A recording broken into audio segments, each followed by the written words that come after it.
morning. Greetings from the Institute of Global Professional IGP. Greetings from the Institute of Global Professional IGP. Thank you all for joining us and staying with us to the end. Honorable Knowledge Seeker, today I am your host for the morning. My name is Badhun Dash. I am from Bangladesh. Dear Knowledge Seeker, I am proud to be associated with IGP.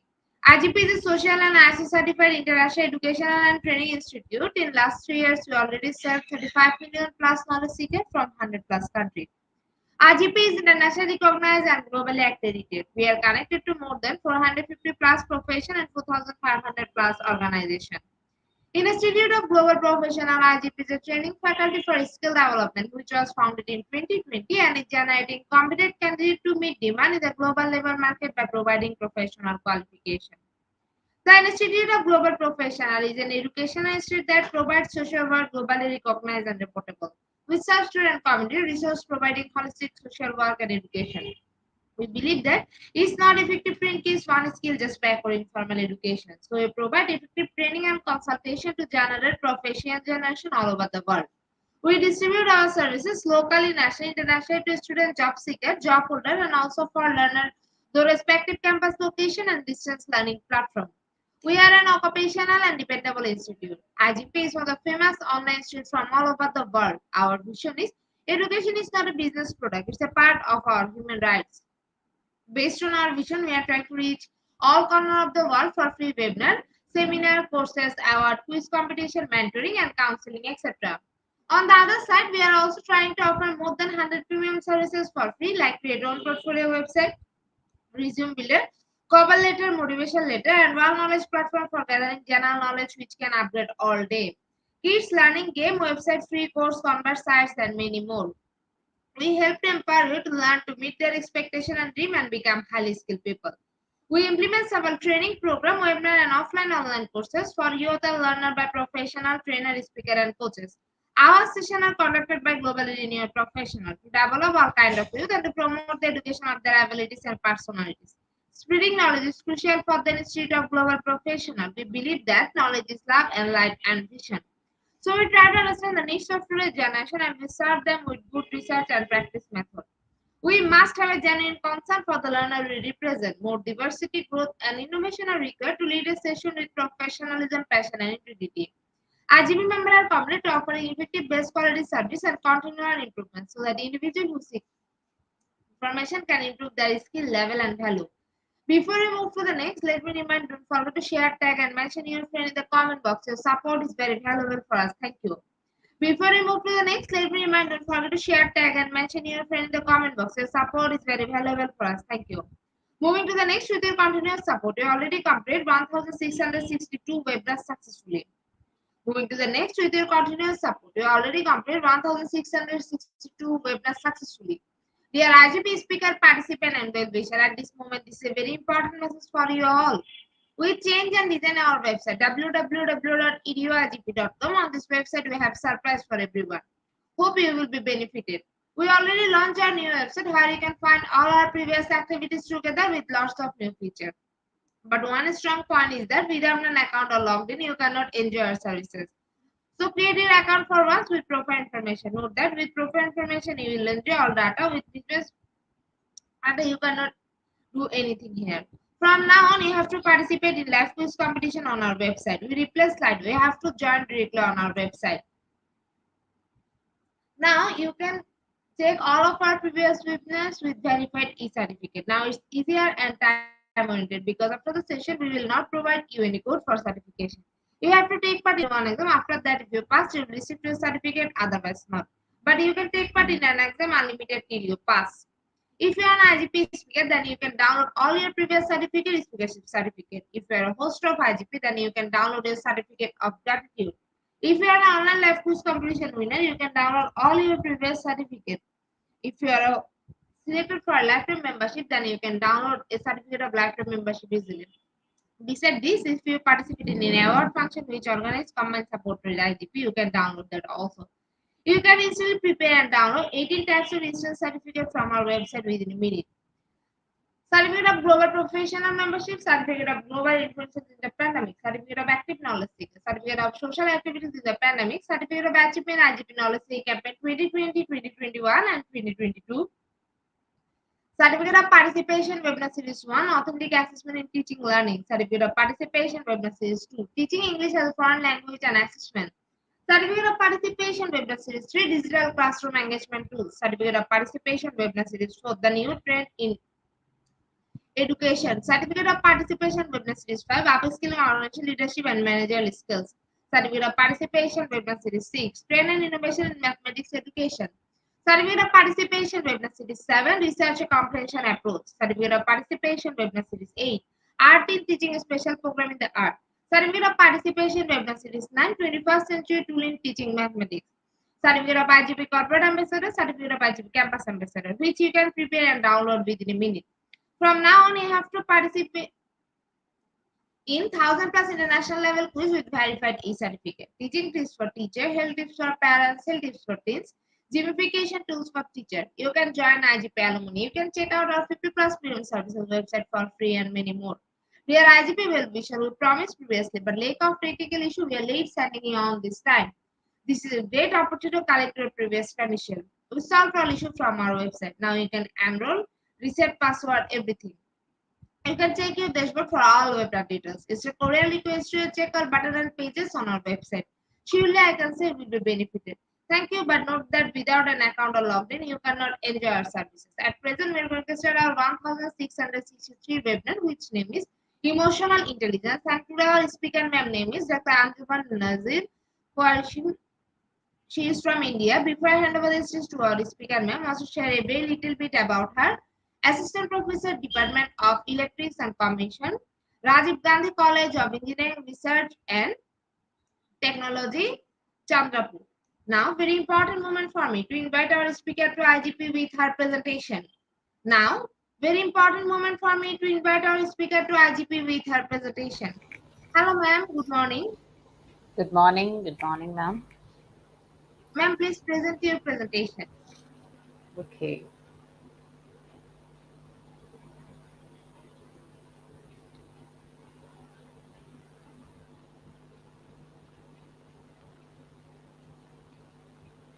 Okay, ma'am. The stage is you. You can start your presentation now. Yeah. Thank you, ma'am. Thank you for those introductions. And good morning, good afternoon, and good evening to one and all who have joined with us for this topic of emotional intelligence. Yes, like before starting with it, let me tell something about me. I am Dr. Anjum Qureshi, and Assistant Professor in the Department of Electronics and Communication. My research areas are IoT, AI, blockchain, and of course, I also like some non-technical topics, in fact, like emotional intelligence, soft skills, life skills. Yes, and yes, of course, today I choose to speak on emotional intelligence as it is again one more area that interests me a lot. And when we talk about emotional intelligence, yes, it is very important for us because the way we handle our emotions, it affects our life in a very great way. It affects our performance at work. It affects our personal life. It affects our mental health, and yes, a lot more. Because sometimes we think that emotions, it is just like, okay, being sad or being happy and all that, but it is beyond that. And today we'll be learning about all these. And in today's topic, yes, I'll be starting with a little bit of what our emotions are, what is intelligence, and then we will combine emotions and intelligence to get into the basics of AI. And well, emotional intelligence, if we talk about and about its effect on our life, it is a very vast topic. But I would like to cover on just two different aspects over here. One is how emotional intelligence will affect the leadership qualities, and the next is how it will affect our health. So whether it can be mental health, physical health, but yes, emotional, the way we handle our emotions, it has a great effect on our health. So I'll be trying to cover these two topics. Yes, of course, emotions when we talk about they are the internal conscious states that we infer in ourselves. They are our private experiences and we use the term emotions means we cannot actually see the feelings that we are having. We're just experiencing it. In fact, we see it, and the persons who are in front of us, they are able to see it. So when we talk about just emotions, yes, of course, we know that some basic type of emotions that we see this. Yes, of course, it can be either positive or it can be negative. So when we talk about positive emotions, we can say that yes, when we are very happy, or when so we will be smiling, we would like to dance, and we keep on, we are very jolly, we are very energetic. So that are positive emotions. We can be defining, we can be using different words. We can use joy, pleasure, happiness, smile, and many things. Also, all these, positive emotions, when we are very happy, we feel with lots of energy. Then negative emotions, when we talk about when we don't like to do anything. Well, it can be when you are afraid, you have a lot of stress, you have a lot of tension, you don't feel like doing anything, you don't feel like talking to anything. So those are somewhere if we call it as negative emotions. So this seven basic types of emotions, I must say. Well, even if you try to classify the emotions, they can be, different types. If you go into deep into emotions, you can have nearly, something 90 to 100 types of emotions that you can be describing. But here, I would like to just talk about some basic emotions that we experience every day in our day-to-day life: anger, happiness, fear, when you're scared of something you don't like, disgust, then surprise. Yes, you can be surprised by something that is going around you, and wherever. Sometimes, we like to surprise others by some of our small gestures, like if it is someone's birthday, so we, without informing them, we just reach them with a small gift, and also just a surprise was love. Love is what is there, and sadness. So these are seven basic emotions. Now, let's see, like, what are the changes in our body? Like I was telling about, yes, there are some positive emotions, negative emotions, some uh, like em- the different types of emotions, like anger, happiness, sadness, whatever. So I will just talk about some two to three different types of emotions. First is the anger. So when we are angry, then what happens is that the blood rushes to our hands. So that we just feel like sometimes, we feel like fighting. We feel like you just someone, we feel like you just want to break anything. You just someone there who just want to throw away something. So we are when we are angry, we are in a just mood of fight. Some people shout when they are angry. They just shout at people. It is actually, but anger, if we say, yes, it is one of the most dangerous emotions, I must say. It is a negative emotion, in fact. But one thing that we need to understand about anger is it, it is an emotion that comes out when you are frustrated, when you are stressed, uh, or when you're confused, when you're jealous or something. In fact, in short, I must say something unacceptable that is happening with you, which you're not able to withstand it, with which you're not able to, see it in that way. Something happens in a way in which you didn't feel it should happen. Something is going wrong. So when you're not able to accept it, these are the emotions that you have. But next time, if we say that we just, if someone gets very angry and when they start shouting at you and or doing anything else, they must be saying something to you. But it is a very deep emotion, in fact, because there is something a lot behind it which you don't understand. So we'll be understanding this in emotional intelligence, right? Then fear, yes, you're scared of something. Something has happened, and it is not that just something is happening in front of you. It is linked. Sometimes you must be scared or you must be afraid of something which happened long time ago in your life. Like you must have been very small, and you must have seen some person causing harm to other one. So you are scared of that person. Like when we are very small, sometimes if you're sometimes you're scared of your teachers, something. And if you, so that there are many things. Some are scared of some kind of animals. So yes, it happens. So fear, yes, of course, it is again a kind of emotion. So when you're scared of something, when you're afraid, then even at this, the blood rushes to your arms and legs, and it mobilizes us, and it forces us into flight. And sometimes when you're very scared, you might even get freeze. You just don't know what to do. Okay, and it is again connected to worry, anxiety, stress, panic, phobias, we can say.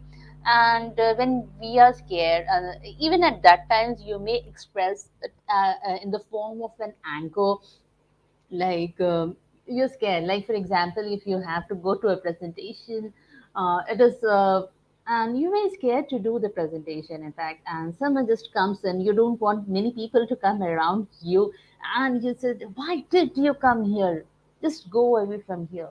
So yeah, so it is not actually anger, we can say, but it is where you are expressing your fear. Then the next type, which I would like to speak over here, is about sadness. Yes, but sadness, we know that it's slow. It will slow down your metabolism. It gives time to mourn, and it happens when you didn't get what you want. Like you wanted to be first, you wanted to be the topper in the class, but you couldn't get it. So you will be sad. You wanted to get a new mobile or you wanted to get a new bike, but you didn't get it. So, in that case, what happens is you will be sad. And when, well, these are very small examples, but sometimes, some bigger incidents in our life and we are not able to achieve. You may lose someone in your life and all. And so, in such situations, what we do is we just try to isolate ourselves. We don't like talking to others. We don't like interacting with others. But one thing that I would like to say is when we are sad, yes, we don't like mixing up with people.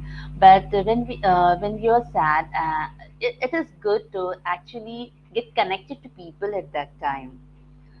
Because if you don't get connected to the people, we are not able to get over that negative feeling. So whenever you are into such negative feelings, it is always better to get along with the people rather trying to be disconnected from them.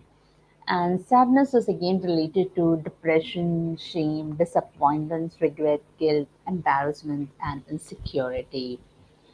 So, this is in short about emotions. Well, we'll be learning more about emotions again.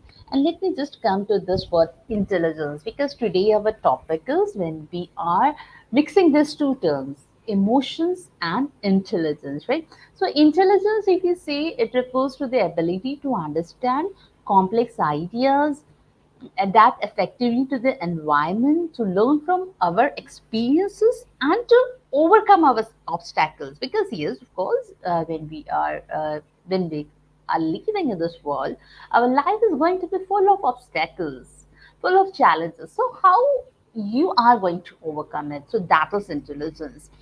And broadly, if we classify the intelligence, we classify intelligence broadly into five types, that is cognitive, social, emotional, practical, and artificial intelligence. In fact, yes, artificial intelligence has become a boom nowadays. Yes, of course. And well, these are just five broad, this is just a broad classification of intelligence. And but yes, we are not going to go deep into this type of intelligence. We are going to talk about emotional intelligence. And again, if we, those are the five basic types, as I told you, if we try to classify it, yes, we can get many more types of intelligence. But now, just a small example of emotional intelligence, because yes, as I told, we are going to combine how emotional intelligence that I just talked. It is about how we are going. To use our emotion and intelligence means how well you are going to use your emotions in your life, so that your life is be happier, you have a good relationship with others. So now just take an example that you respect someone uh, in your home, you can say, or at your workplace, whatever it is. But that person humiliates you by making a joke in front of others about a mistake you have made. So, what we do sometimes in such situations, so you just go home and you think that you will never put yourself in such a situation. You sometimes some of you may get a hangover about the incident. Some will think that no, I have to fight, and you think of getting, getting a sharp comeback. Some of you may think that okay, because I have done something wrong, I am not wrong, so I will go home and write a letter to defend my position. And some may think, okay, just leave it. Some of you may go to that person and talk to him or her and tell that person privately that, okay, I didn't feel good that you made a fun of me in front of others. So these are some kind of reactions that we give. So this is an incident we can say that with how we are handling our emotions. Because yes, when someone makes fun of you, so it is very common thing that we don't feel good at that time. You maybe you will feel sad and you just don't feel good. So how you are handling your emotions at that time? If you just start shouting, you know that it is just going to spoil your relationships. But if you think that, well, if you accept that, okay, what I will, I even I was wrong, I did something wrong, so I was in such a situation, or if you talk privately to that particular person. So in such situations, if you use your emotions properly rather than reacting to those emotions, you can save your relationships also. Now, something about some myths and facts about emotions. As I said that uh, emotion is inferior than reason, and some of them say that expressing our emotions is harmful to body and mind. This is a myth, in fact, right? And some of them think that self-control comes from impression of feelings. In fact, these things, if we talk about emotion, uh, s- uh, so self control, if we say that it is not just that every time we suppress our emotions, sometimes we also need to express it, and we have to actually keep the balance. So if we talk about emotional intelligence, it is actually the ability to perceive, understand, and regulate emotions in self and others to promote emotional and intellectual growth. So when we talk about emotions, emotional intelligence, it is understanding our emotions and regulating it. Like I was giving an example where someone has just made a fun of you. So in that, okay, you don't feel good at that time. No one will feel good if someone is making fun of you. But how you control yourself, that is a part. You are understanding your emotion. Yes, that I am sad. I did not like what this person did to me. The second thing is you are regulating yourself, or you are controlling your emotions. You're using it in a right way. And the third thing is you're also understanding that, if what if you just start shouting that person, hey, you are wrong, you shouldn't be behaving in this way. So, by doing this, what effect it will have on the person in front of you and also the others who are around you? So, emotional intelligence, it is understanding your emotions, expressing your emotions in the right way, and at the same time, understanding the emotion of others and also understanding the impact of your emotion on others. So, this is all in short, I can say, that is about emotional intelligence. Now, Just let's just come to some theory of emotional intelligence. Well, different researchers working in the field of emotions have given their own perceptions about their own definitions about EI. Now, one of the definition is that EI is the capacity to recognizing our own emotions and for of others, for motivating ourselves, and for managing emotion well in us and in ourselves. Another definition that has been given by Baron is EI is concerned with understanding oneself and others, relating to people, and adapting to coping with the immediate surroundings, which increases one's ability to be more successful in dealing with one's environmental demands. Then, coming to the next, the four branches of emotional intelligence. First one is emotional identification, perception, and expression. Then emotional facilitation of thoughts. Then understanding the emotions and managing emotions. So let's see what is emotional identification, perception, and expression. So this actually includes the ability to perceive and identify emotions in faces, tone of voice, and body language. Yes, of course, many times we are the way a person is talking to you, uh, it expresses a lot. Sometimes, especially the people you know, those who are very close to you, if something is very sad, and though he or she must be pretending that okay, nothing is wrong. So, yeah, many times we do. We see some of our friend we feel is very sad, but we say, hey, what happened? But the son said, nothing. But still, you know that yes, something is wrong with this person. You are able to identify this is again a quality that the person who is in front of you with his facial reactions, with his body language, the way he's sitting. For example, when a person he's very restless, so we understand that okay, he is under some tension. The person is under some tension. The way he is speaking, or he or she is speaking, the tone of voice when someone is talking to you, so we just call it something, and you understand that okay, that he is he's weeping, he's crying, he's sad, he's happy. Because someone is happy, they will be shouting at you, hey, how are you? They will just saying this way. But if someone is sad, we want we want to so energetic to say, well, we just pick up to say hi.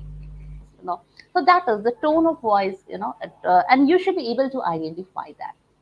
Then the second thing here is the capacity for self-awareness, means being aware of your own feeling. This is a very important part. The feelings, what you feel at this particular moment, that is again very important. That is self-awareness.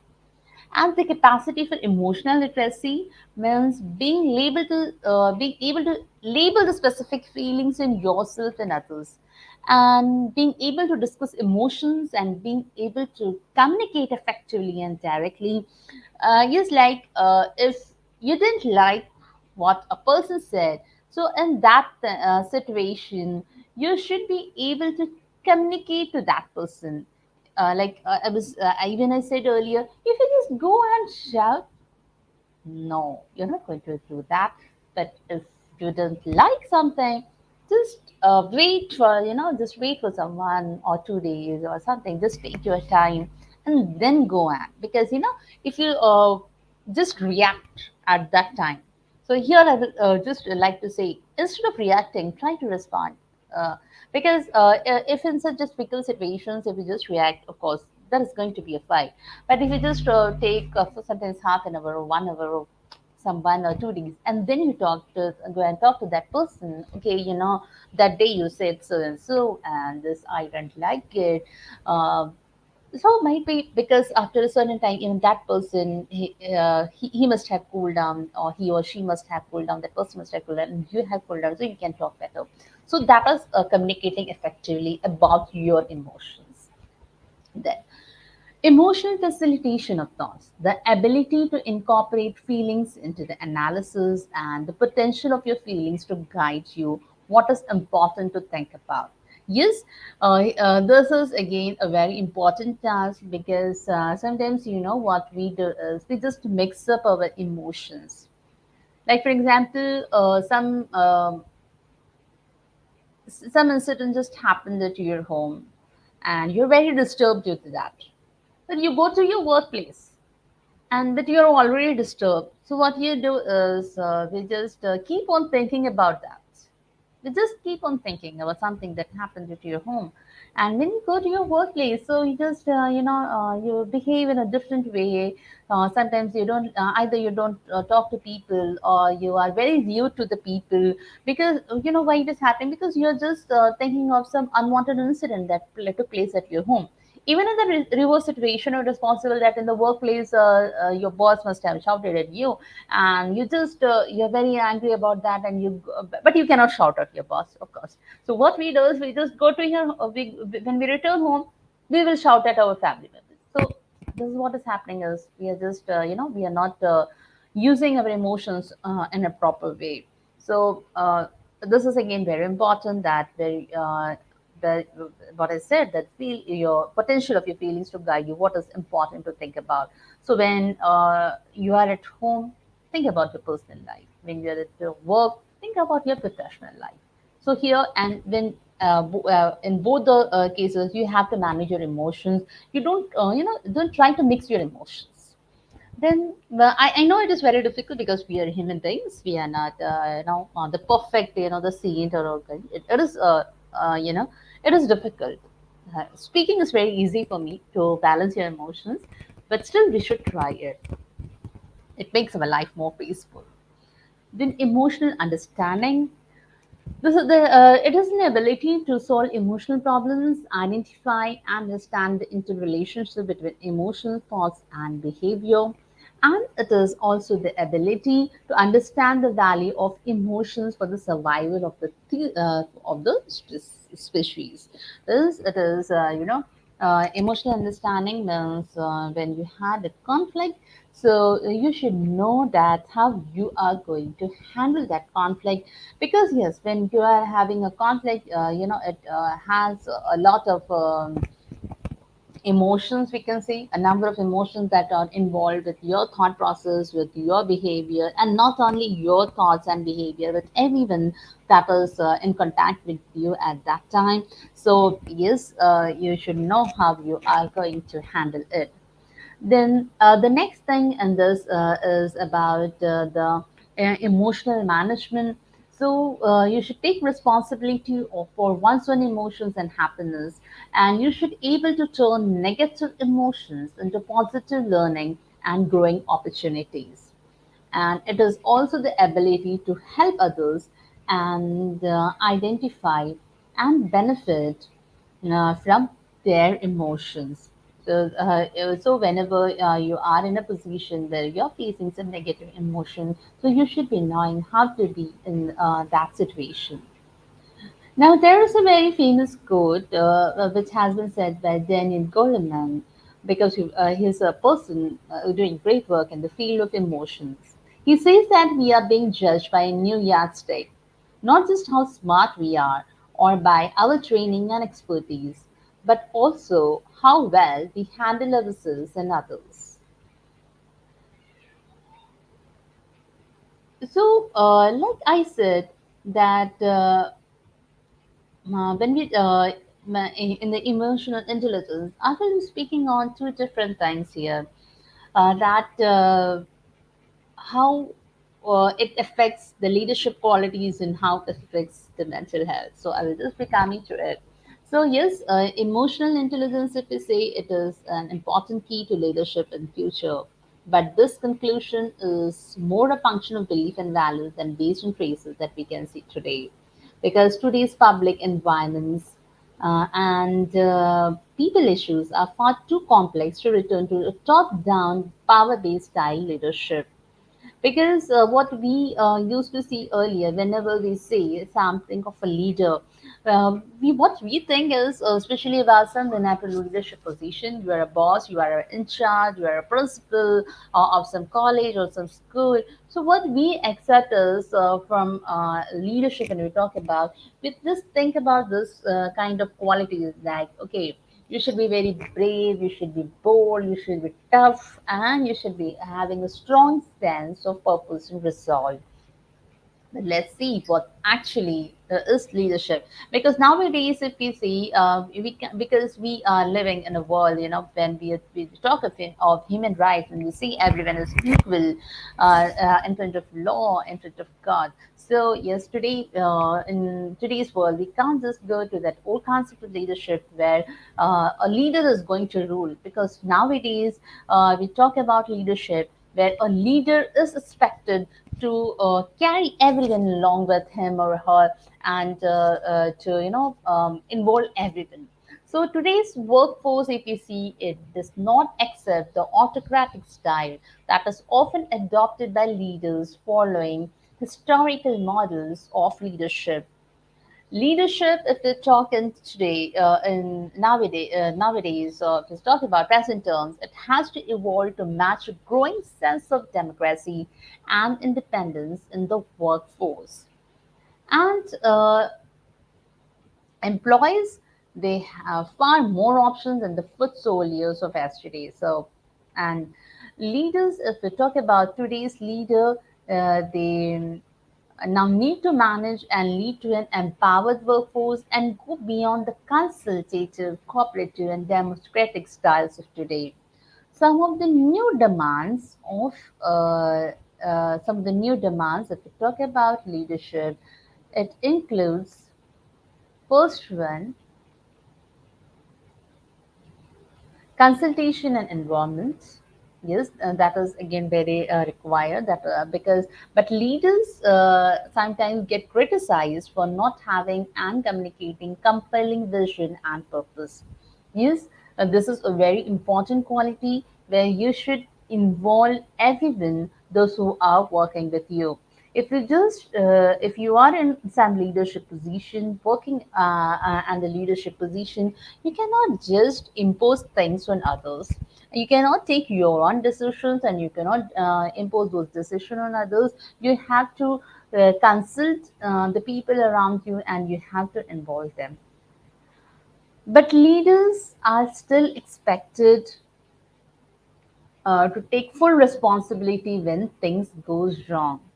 Yes, when you are a leader, when you say that I am the team leader, I am the boss, I am the manager, so at that time you should be in a position to take the responsibilities when things goes wrong. Like when things are right, and when you get success over a project, you are very you say, okay, I have done this. But instead of that, um, you should be saying, we have done it. And similarly, when things goes wrong, you should be ready to say, okay, that there was something wrong which I did. Okay, this went wrong. So at that time, you should be able to take the responsibility of the whole team. So good leaders, if they work, they say that success, success is yours and failure is mine. So these are some of the qualities of leaders that we saw. And in leadership, yes, of course, opportunities for growth, challenge, and glory is there, that leaders must be on hand to coach and mentor us so that we develop our potential. Yes, when someone working at the leadership position, so you are not just going to order them to do a work assigned by you, but a leader is expected to coach and mentor so that the persons working with you, they will be able to develop their own potential. Then leaders are expected that they should be involving people. The leaders are expected to have a lot of team spirit, but still, we want our leaders to give us out individual recognition and acknowledgement. Yes, when you do something good, the leader is expected to involve everyone. But what we expect is that when I do something good, I completed a project. So it should be mentioned in the meeting. Okay, clap for this person. He has done something good. So this is some individual recognition that we want.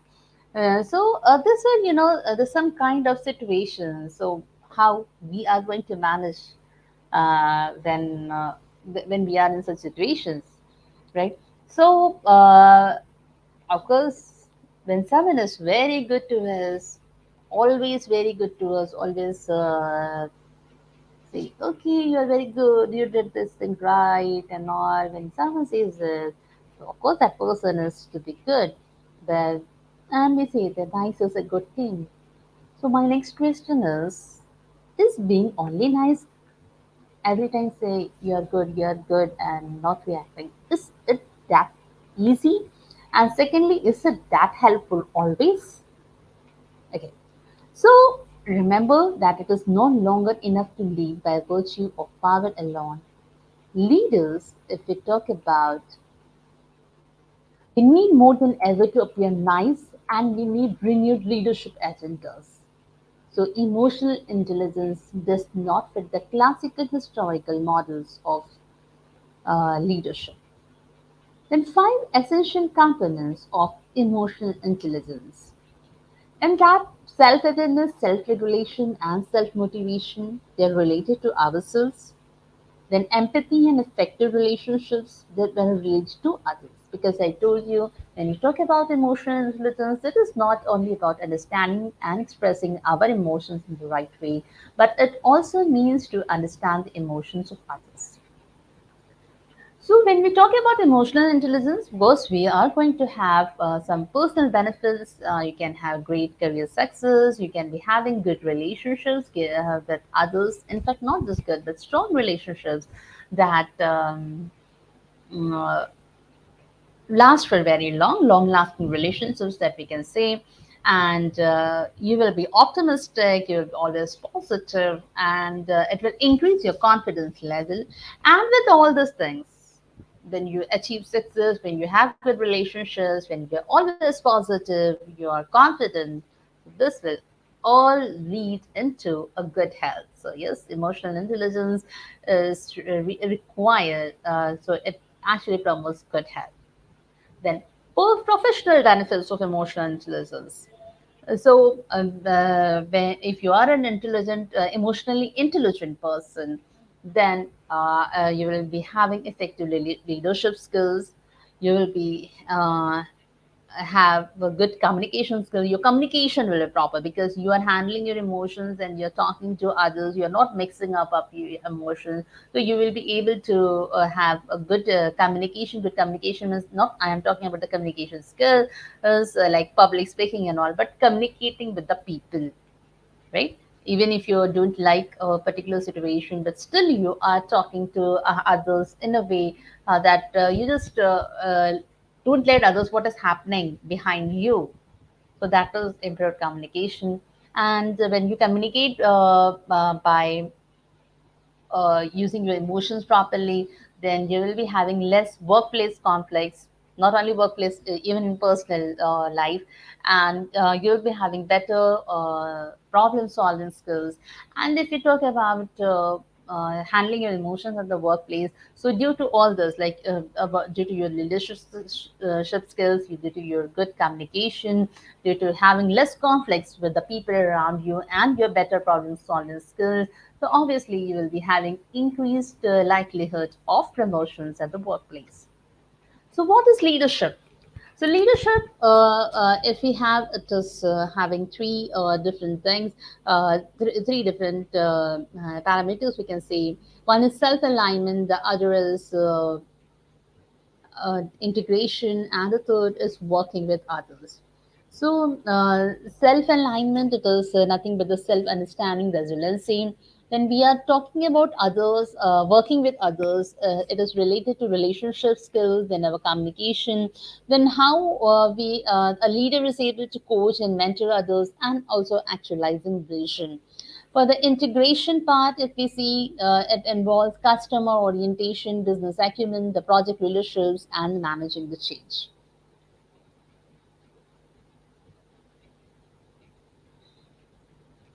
self-awareness. Yes, I was talking about one of the components of emotional intelligence, that is self-awareness. You have to be aware of your own feelings. So another researcher working in the field of emotional intelligence is Chuck Walpley. He says that if you understand your own feelings, you get a really great handle on how you are going to interact and perform with others. So one of the first starting points is, what is going on inside me? Yes, this is very important because you need to understand what is actually going on inside you, what all you are going through it. So how will you practice self-awareness? That is, you have to be uh, aware of your own emotional state. And this is the foundation of emotional intelligence skills. Then, the second thing is learn to tune into your emotions. They can give you valid information about your responses to stressful situations. Then, you should be able to recognize the importance of emotions even in the technical fields. Okay, then the second term that I was talking about when related to emotional intelligence or self regulation. So, if we talk about self regulation, President Casper says that if we are in a heightened state of agitation or anger, we cannot make good decisions, we cannot reason well. And in fact, yes, this is very, very true. We know that and however, we must have learned our forefathers telling us that when you're angry, don't take any decisions. Because when we are angry, we are at a different mode. And as I said already, it is a negative emotions. So when you're angry and you make decisions, so at that time, of course, you are not going to get, take good decisions. So if you need to take a decision, if you're very angry over a situation, so yes, just hold on your anger, or even if you're not going to hold, not able to hold your anger, but don't take decisions at that time. If you need to take decisions, just give yourself some time, I must say. So, how will you practice the self-regulation? So, firstly, accept responsibility of choosing your own emotional responses. Learn to reframe stressful situations into ones that are challenging. Be aware of and learn to manage your own emotional triggers. Yes, you have to be. So, self regulation is about managing how well you manage your emotions. Because stressful situations, unhappy situations, unwanted situations, we are all facing in our lives. So, how we accept those situations, how we react to it is what is a part of self regulation. And for example, if you express a negative emotion, and most of the times it is anger, if we say, or you didn't like what is happening in front of you. So at that time, how you react, how you express your emotions. So that is like, for example, even give you an earlier example of some unwanted situation, you may get angry. So in that, how you control your anger. So that is that is self-regulation.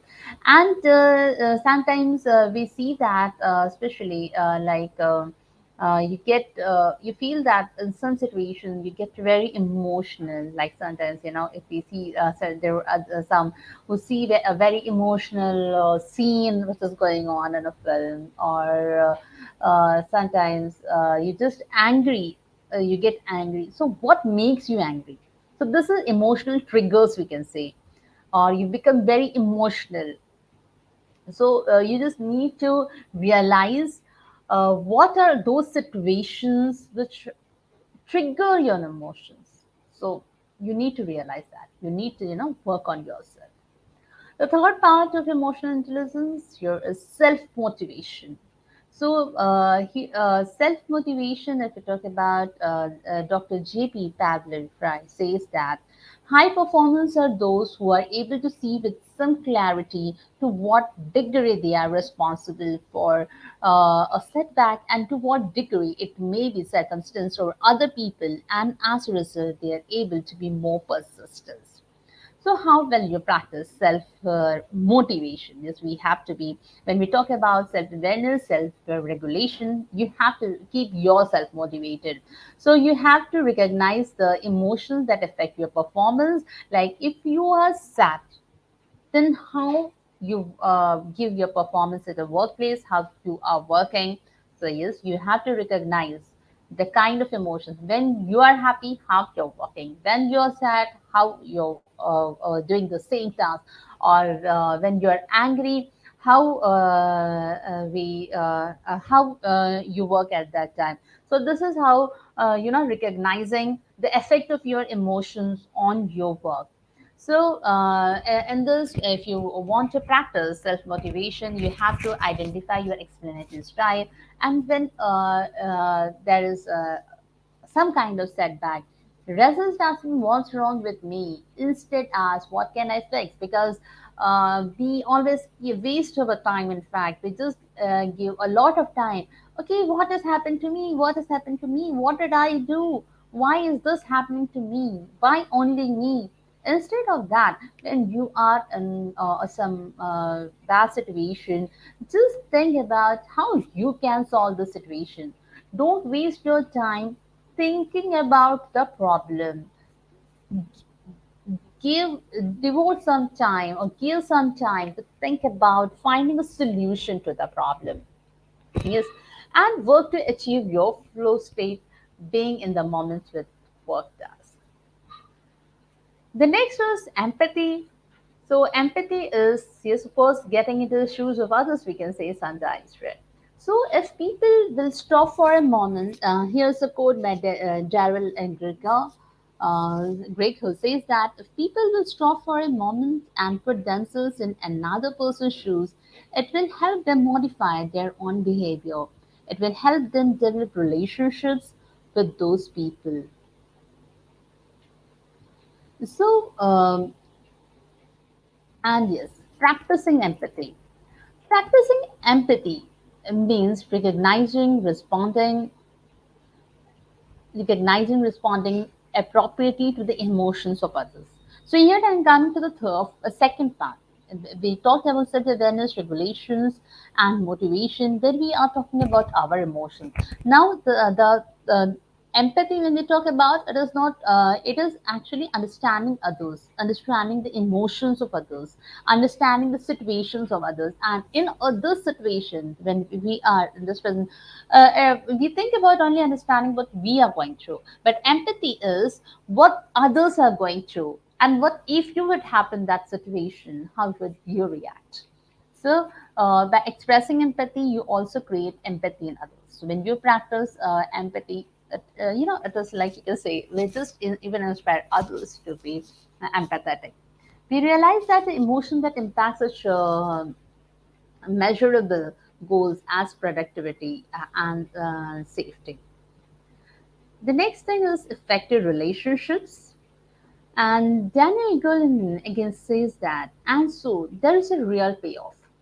The people who will become the leaders, the people who will become the star performers, are the ones who have strengths in the key emotional intelligence abilities.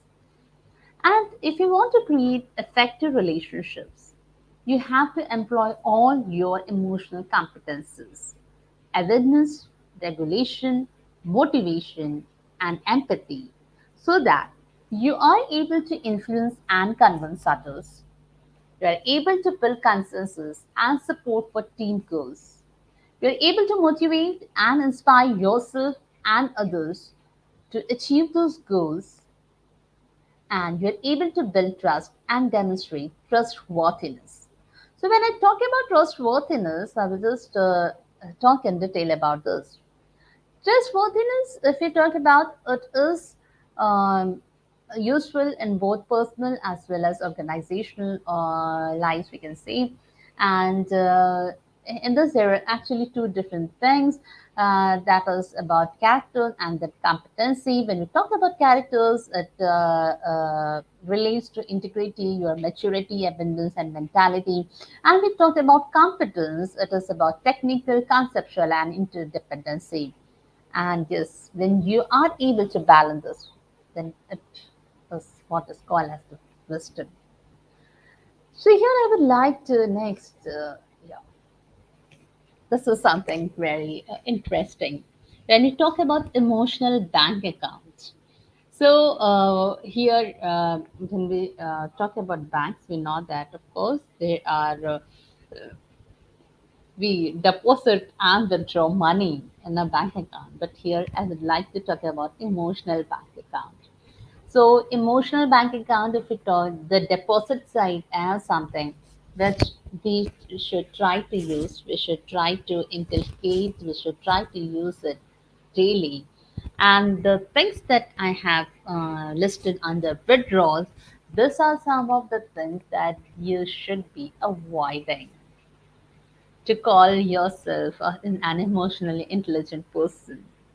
So, in the deposit side, we can see seek first to understand, keeping your promises, honesty and openness, kindness, courtesies, win win or not thinking, clarifying expectations, loyalty to the absent, apologies, receiving feedback, and giving I messages.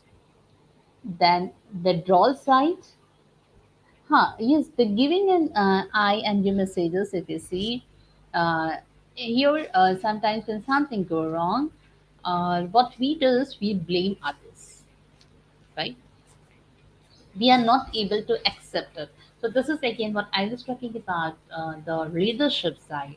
That when you are in a leadership position, as I said, if something goes wrong, you should be able to take the responsibility. And not even in leadership, whenever you are working in a team, you should be able to accept when something goes wrong, right? And receiving feedback is very good thing. If you don't, if you're not in a state to receive feedback sometimes, so it may hamper your growth. So whenever someone gives a feedback, okay, you are good, you are average, you are bad, or you need to improve, just take it positively. And uh, you should be honest always, and you should instead of that, sometimes what we do is we just try to manipulate things, we just try to change things, and we feel that okay, if I do this, I will be good in the eyes of others. Just try avoiding that. Keep your promises rather than having being in a habit of breaking promises. And if you want that the people should understand you, also try to understand others. Don't accept the people that they should understand. Yes, of course, when you accept the people to understand you, you should be also be prepared to understand what they are going through. And this is what emotional intelligence is about.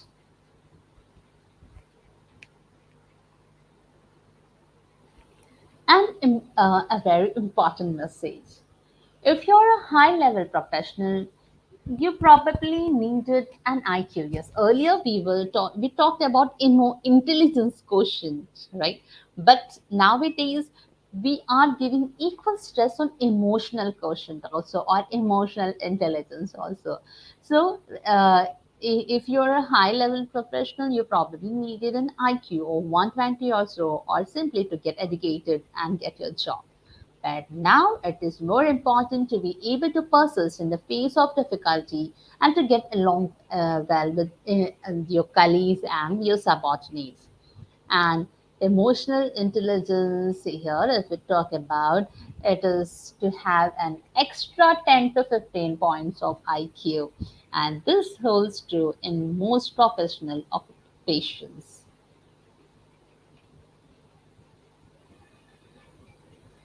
Now, coming to the next part, that's how your emotions, the emotional intelligence that we talk about, how it is going to affect your health.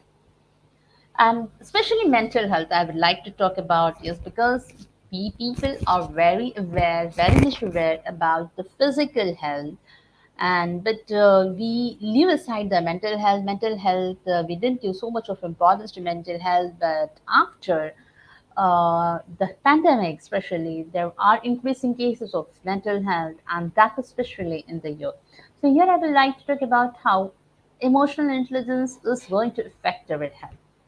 So, if you talk about mental health, and here I will be stressing more on mental health because uh,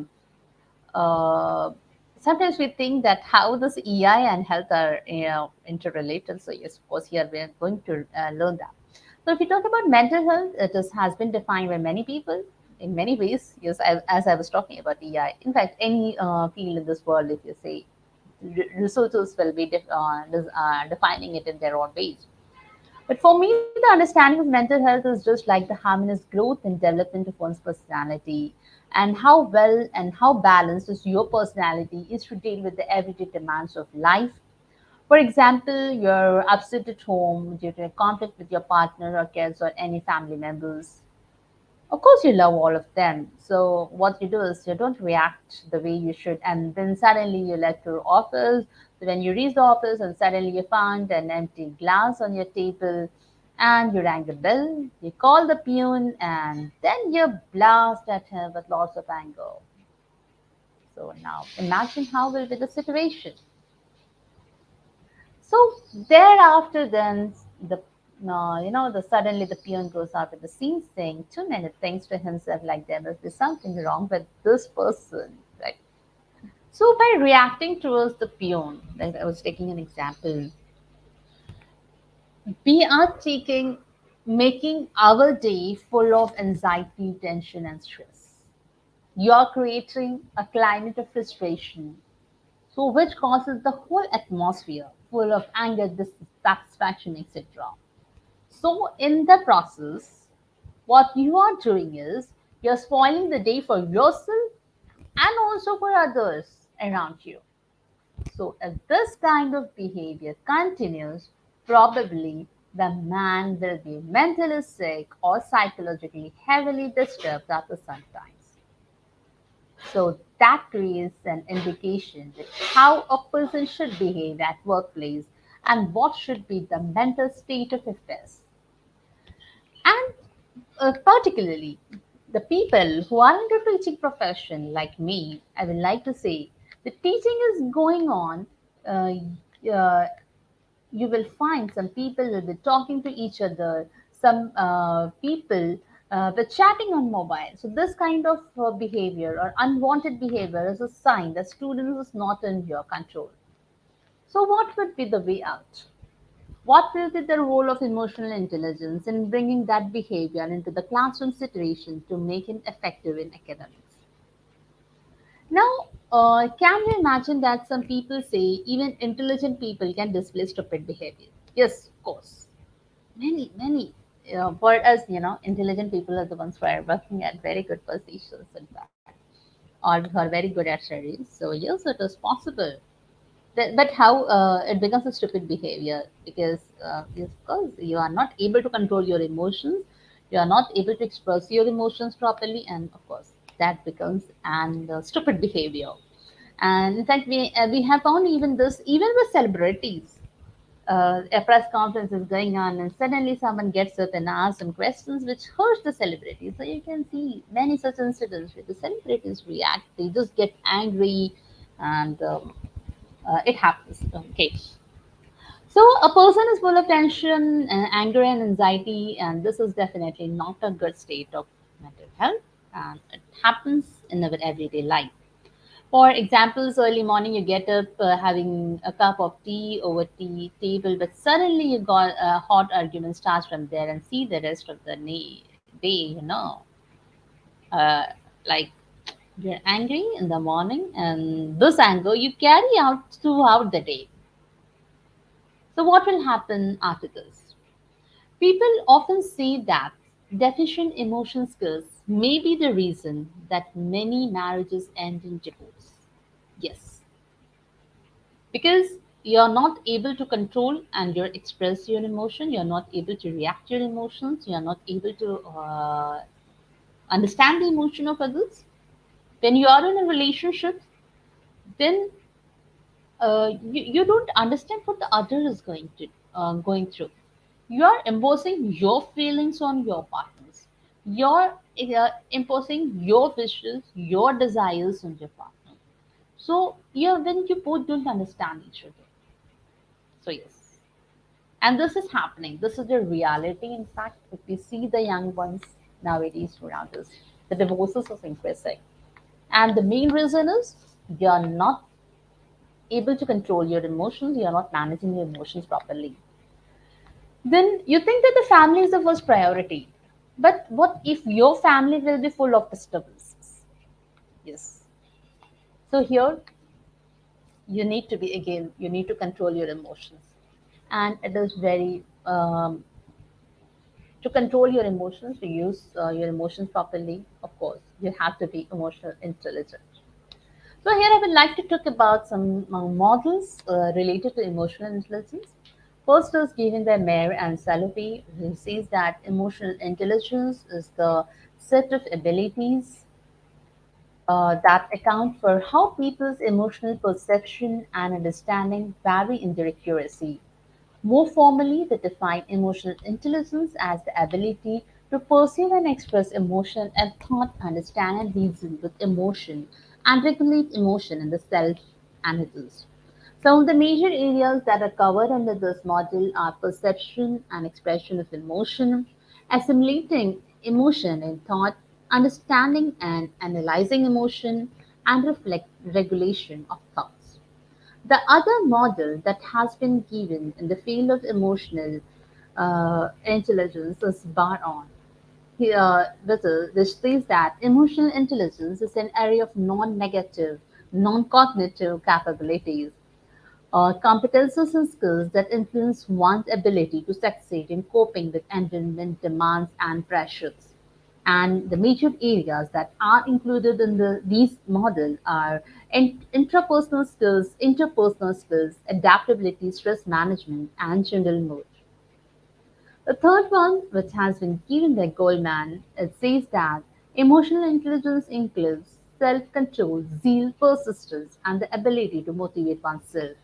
And some of the major areas included in this are knowing one's emotions, managing emotions, motivating oneself, recognizing emotion in others, and handling relationships.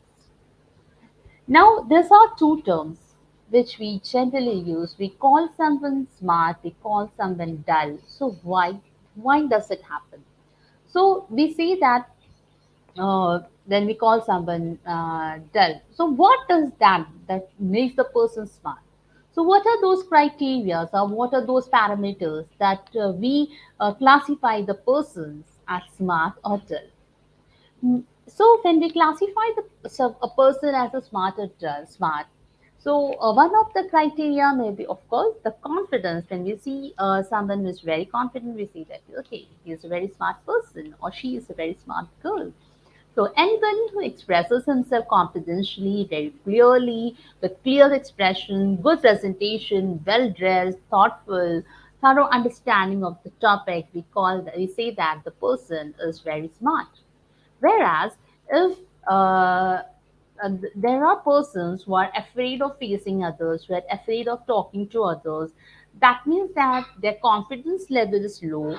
They are not clear about their ideas. They're very confused. They are not able to communicate with others. They are not able to express themselves. Then we say that these persons are Mm, dull.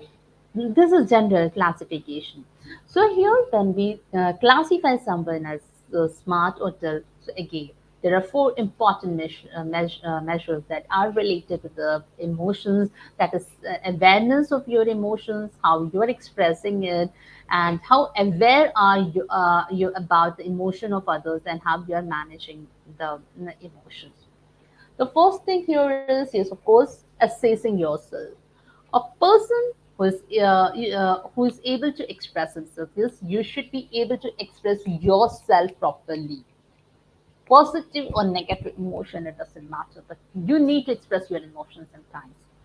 Until you understand others' emotions and your exact state of affairs, that what at the right moment, what is happening to you, are you comfortable? This is some of the questions that you need to ask, that are you going on well with yourself? Are you not in a discomfort zone? So when you do this kind of assessment, make sure that whatever you are going to express, certain things confidentially, correctly, or not. Then, emotional expressions, are you really true to your emotional expressions or you're faking? Are you authentic to your expression or are you manipulating? Because sometimes what we do is, though we don't may not like the situation, but still we try to pretend that okay, okay, sir, okay, okay, it's good, sir. I agree to it, sir. So this is what you are manipulating your emotions and understanding that if you are manipulating, you cannot hold it for a long time. Yes, of course. And when someone is very close to us, we I have said this, even everyone of us must have gone through it. So we will easily know that this person didn't like what I said. Though he says that, yes, everything is good, everything is okay, but everything is not okay at the time. If it is expressive, authentic, like, yes, when we are authentic in our expression, you say that, yes, I liked or I didn't like. If you say it, sometimes it is necessary, but you should choose how to, express it. Because if you're authentic, if your expression is authentic, the emotion that you are expressing is authentic, it will be, it can last for long.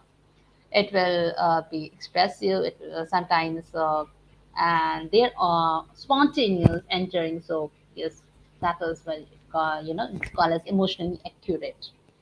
Emotional expression is very important at that time, making any kind of presentation or interaction with the outside world. At the same time, you also have to understand the perspective of others. What is happening at the right moment to others, the way you're supposed to make, are making some presentation, and what is the impact of that presentation on others. So sometimes you need to imagine this and what is happening to other people. Just to have a look at their face, their reaction, their responses. So if it is really impacting them, and if it has an impact, of course there will be discussions and interactions. Then about emotions, if we talk how it affects your behavior. So is it emotion that makes people intelligent, or is it intelligence that makes people smart? Actually, it is a combination of, or is it a combination of both? So when you intelligently express your emotions to others, so that makes a better presentation, and that makes a person to be a smart person. And sometimes, yes, of course, even the smart and intelligent guy can full trap uh, of fall trap of their emotion. You can only think good when you are feeling good, and feeling good leads to good thinking, and good thinking leads to good actions. The emotions always affect the human thinking and the human behavior. Similarly, the emotions also affect your mood. So if you're feeling very bad at the right moment, say for example, if like you only ask a student, why did you come late? The student says, I was not feeling well. So just imagine a little bit of mood swing. As a student, you may decide to bunk the class if the teacher scolds you. So a little bit of mood swing can, in fact, disturb the whole day. So does this mean that with a little of mood swing, you are not in a control of your emotions? So you should be able to cope up with your emotions. It reflects emotional instability, or you can say emotional turmoil. It affects your coping skills, unable to cope, because you all know that coping is very much important to survive stressful conditions. For example, when you get up from the bed and suddenly you feel a severe headache. So how far you can, keep on coping with the headache, that will decide the rest of the day. Whether you're going to be engaging in any kind of activities or not. Well, most of the times, if you have a severe headache, you're not able to work. So if you're not able to cope with, then the situation that aggravates, that the situation that creates continuous stress, tension, anxiety, etc. So in such situations, when you're not able to handle these situations properly, it will affect your health. And here, when I say about health, of course, your emotional, psychological, and your physical health as well. So, how is the emotion affects your health? So, if you are not emotionally stable, you are psychologically disturbed. So once you're psychologically disturbed, it will create so many psychomatic disorders, starting from simple tension, headache, nausea, vomiting, indigestion, constipation, etc. And as you all know, that these are related to directly to our all endocrine systems that will affect other areas of life that will create serious stress affecting the thalamus, hypothalamus. And it has been seen that it will affect the whole normal systems and maybe even causing cancer. There is a 50% of cancer having grassroots in human stress, and that this is how it is directly related to human health and happiness. And yes, this is where emotional intelligence plays a very important role and the scientific journey begins. Some researchers try to establish the interconnection between emotional intelligence, success, and good medical health, high positive affectivity, and high self esteem.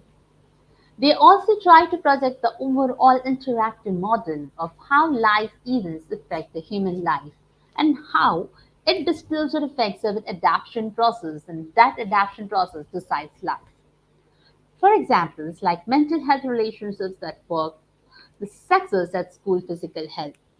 But if in during the adaptation process we can nurture emotional intelligence by expressing understanding and managing our emotions accurately, probably that may lead to a better product of our human health and our work related objectives. In fact, there were a number of researchers that measure that how negative life influences the quality of human life, how daily hazards affect our behavior, creating tension, stress of work, both at work and home. And one, these emotions are controlled by creating or developing better awareness about how to perceive expression, emotions, probably that will lead to better results, a better life outcomes. A A study published in the Barron Manual tries to project the relationship between emotional intelligence and the coping strategies. The overall coping seems to be very positively related if you look at data coping, emotion coping, and avoidance coping. In case of emotion focused coping, the EQ seems to be negatively related while the avoidance coping also seems to be negative. And task-related coping are related, EQ and EI are found to be very positive. I would like to mention another study that took place in 2014. It summarizes that emotional intelligence is negatively related to neuroticism. It means that the people, those who are high on their emotional intelligence, are likely to manage their anxiety, stress, and tension better. Emotional intelligence is a positively related to agreeableness. People are very outgoing, conscientious, and openness. So these are three variables are positive related to emotional intelligence, and this shows that emotional intelligence positively influences human personality. And then how the relation between emotional intelligence and self-actualization. It relates towards the optimum achievement of human needs and leisure. In the study published in the Barron EQ Manual, they tried to relate that also emotional intelligence positively related or positively influence or predict happiness, optimism, self-regards, social responsibility, problem-solving ability, assertiveness, and flexibility. And this is an overall model where they try to see the role of emotional intelligence in performance, anxiety, and interaction. Another study in 2014 summarizes that emotional intelligence is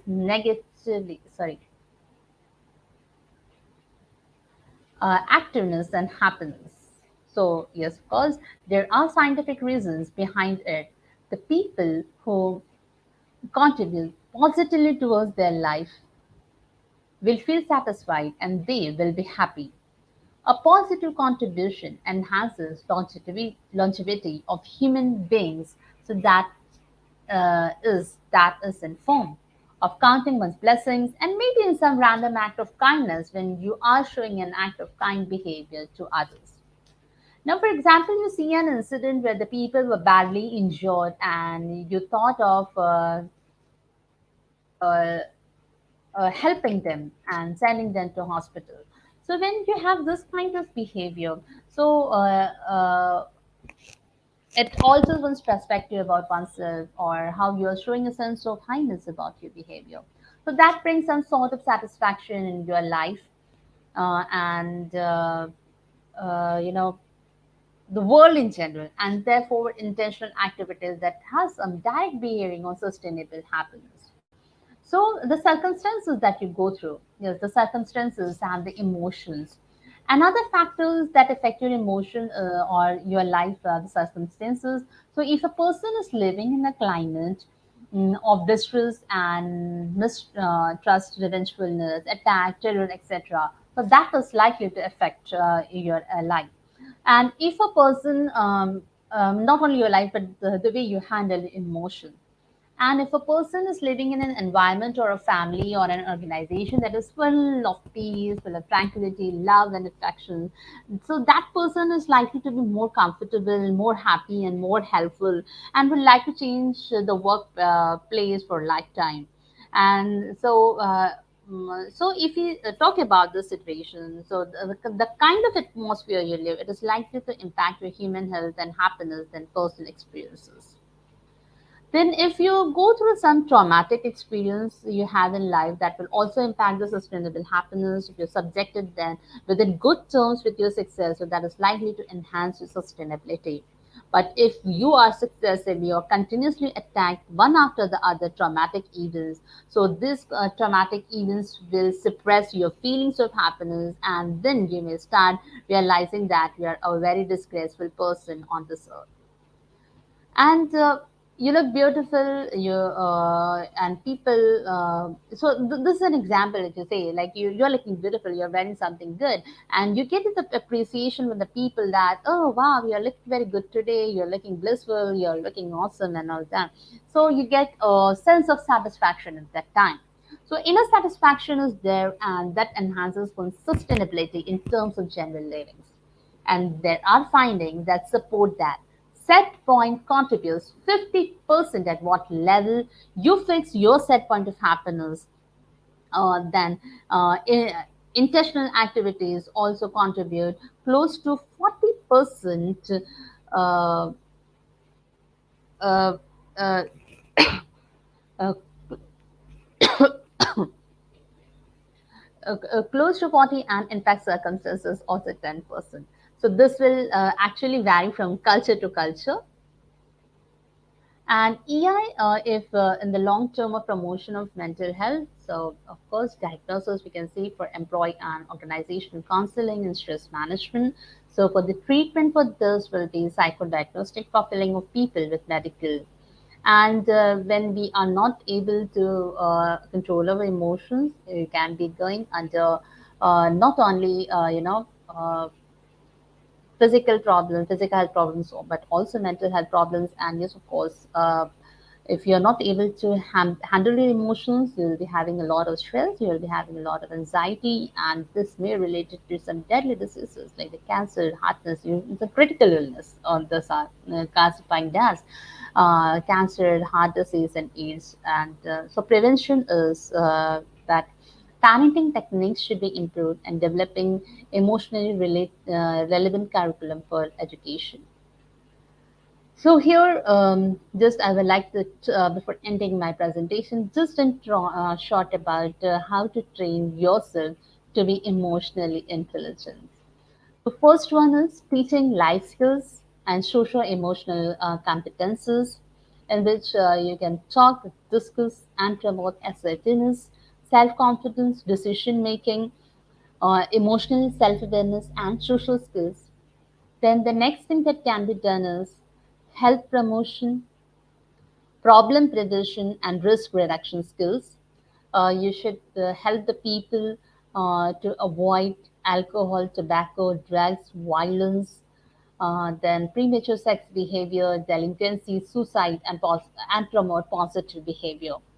avoid conflicts. So you should be having the capability of conflict resolution and coping in social support for transition and crisis, and involve yourself in contributing services because it induces optimism and positiveness among ourselves. So within class and process tutoring and mentoring classrooms, school, community service as peer mediators, assistance for peer poor students. So yes, you should be involving yourself in some of the some contributory services. It really gives a lot of peace to us. So these are some types of things that you can be doing where you can try to be emotionally intelligent, where you can be emotionally intelligent. So yes, coming to the conclusion that balanced and when handled emotion keeps you away from stress and this promotes well-being. Well-being is equivalent to the quality of people's experience of their lives, and it is the combination of happiness and experience.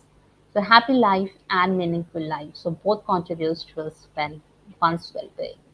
And with this, I come to the end of my presentation and thank you everyone for your patience listening. And I hope that till now you're at least aware about what is emotional intelligence. Well, it is a very broad topic. In fact, and just bringing it into 70 to 80 minutes of presentation is not so easy.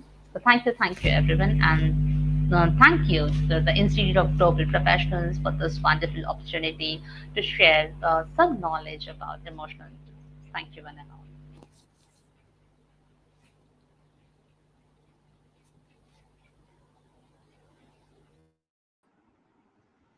Thank you so much, ma'am, for your rich content presentation, which can impact our knowledge seeker surely. After your presentation, I hope our knowledge seeker can learn something new, which was our only intention.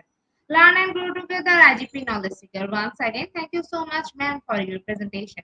Now, ma'am, it's time for our question answer session, which is the one more valuable part of our regular webinar. Honorable ma'am, please stay with us. After a short video, we will be back in our session part 2, which is the question answer part. Dear IGP knowledge seeker, please ask your question in the comment box as much as you want to know from our speaker. Thank you. After question answer, we have a webinar certification and online quiz competition. Dear IGP knowledge seeker, please ask your question in the comment box as much as you want to know from our speaker. Thank you. After question answer, we have a webinar certification and online quiz competition.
please ask your question in the comment box as much as you want to know from our speaker. Thank you.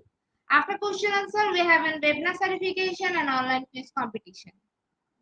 Dear IGP knowledge seeker, please ask your question in the comment box as much as you want to know from our speaker. Thank you. After question answer, we have a webinar certification and online quiz competition.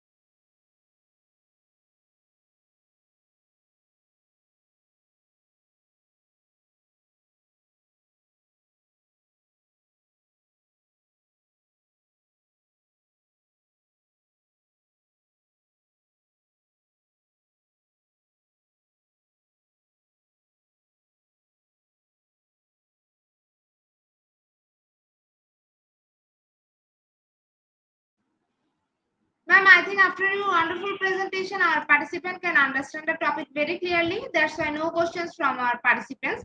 So once again, thank you so much, ma'am, for your time in IGP. We have learned a lot from you with new topic. It will add Thank some you. value to our day-to-day activity along with our academic and professional growth. Honorable ma'am, hope to see you again with a new topic and a new date. Thank you, ma'am. Take care.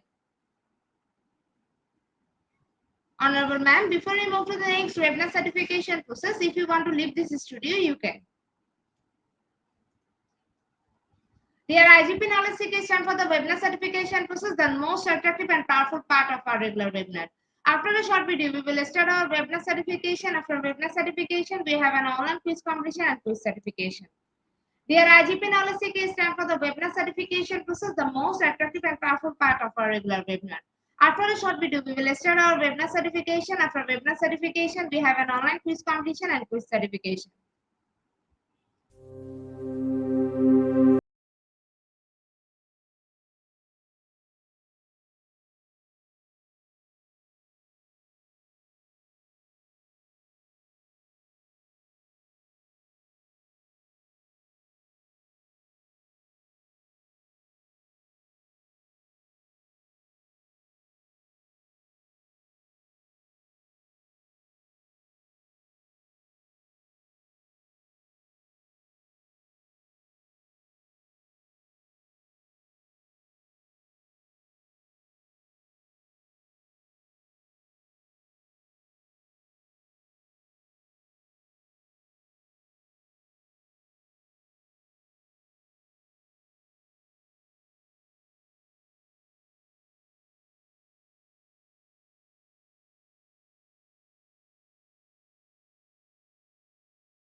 Application process. Visit www.edigp.com. Please make sure your presence on our website. Find the running session and get enrolled.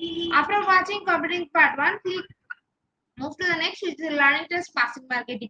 If passed, back to the course again to download your certificate. If failed, to retake the quiz. Download your certificate in PDF or JPG. For your attention, I'm going to share the procedure again. Visit www.eduigp.com. Please make sure your presence on our website. Find a running session and get enrolled. After watching completing part 1, move to the next with the learning test passing mark 80%. If passed, back to the course again to download your certificate. If failed, to retake the quiz. Download your certificate in PDF or JPG. Dear IGP Knowledge Seeker, it's time for the most engaging part of this webinar, which is an online quiz competition, which is our regular webinar activity. Now, time for the online quiz competition. To join the online quiz competition properly, please follow my instruction carefully. Now, time for the online quiz competition. To join the online quiz competition properly, please follow my instruction carefully. For some technical problem, we cannot continue the quiz session from our website. So, to join the quiz session, you have to go www.slido.com and the code is 3981094. I repeat the code 3981094. After a short video, we will start our quiz session.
People, we are going to start our quiz session right now. Our first question is emotional intelligence is option 1, the ability to think deeply. Option 2, the ability to manage your emotion and those of others.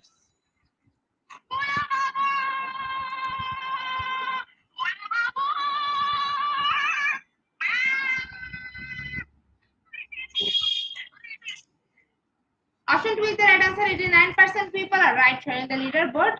Jeffrey is holding the first position. Our second question is, what is emotional intelligence? Option 1, the ability to perceive emotions. Option 2, to delete the manage emotions, cues and information.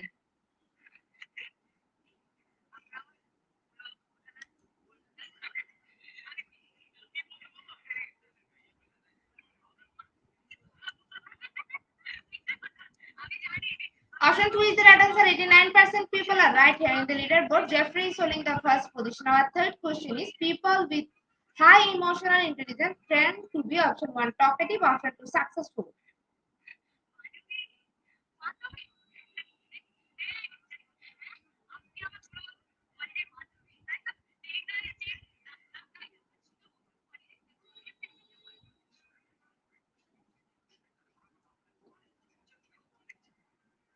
Option 2 is the right answer. 83% people are right here in the leaderboard. Jeffrey is holding the first position. Our fourth question is, what is emotional intelligence? Option 1, being clever and having feelings. Option 2, understanding and managing your and other feelings.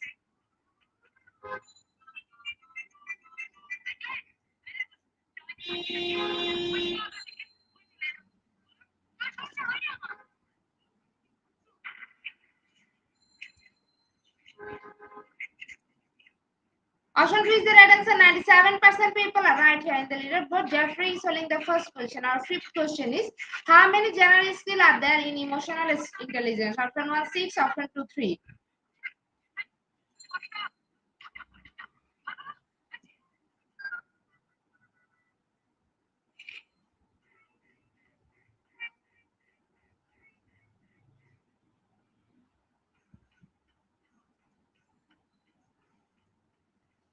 Option 2 is the right answer. 33% people are right here in the leaderboard. Alex is holding the first position. Our sixth question is, emotional intelligence is option 1, the ability to think deeply. Option 2, understanding your emotion and those of others.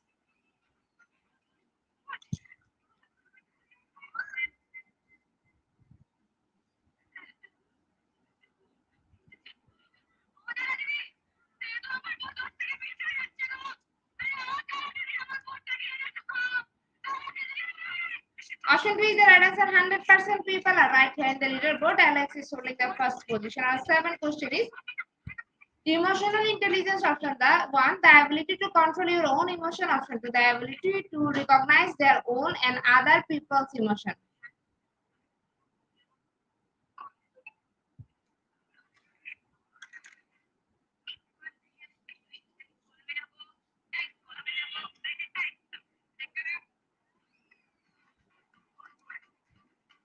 Option 2 is the right answer. 87% people are right here in the leaderboard. Alex is holding the first position. Our eighth question is, emotional intelligence. Option 1, Spearman. Option 2, Goldman.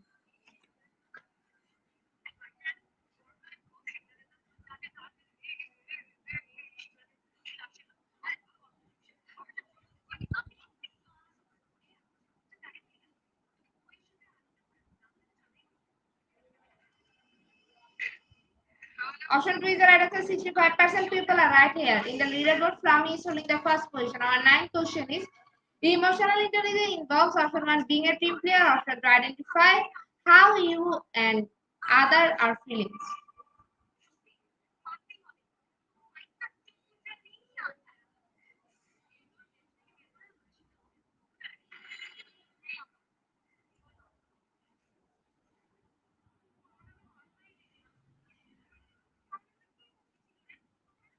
Option 2 is the right answer. 97% people are right here.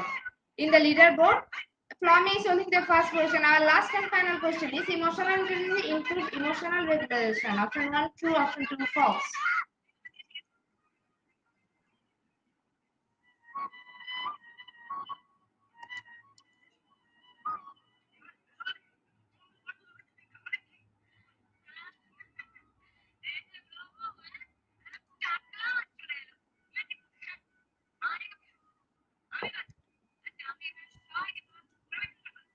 Option 1 is the right answer. 79% people are right here. So congratulations to our online quiz competition winner top 10. Congratulations again.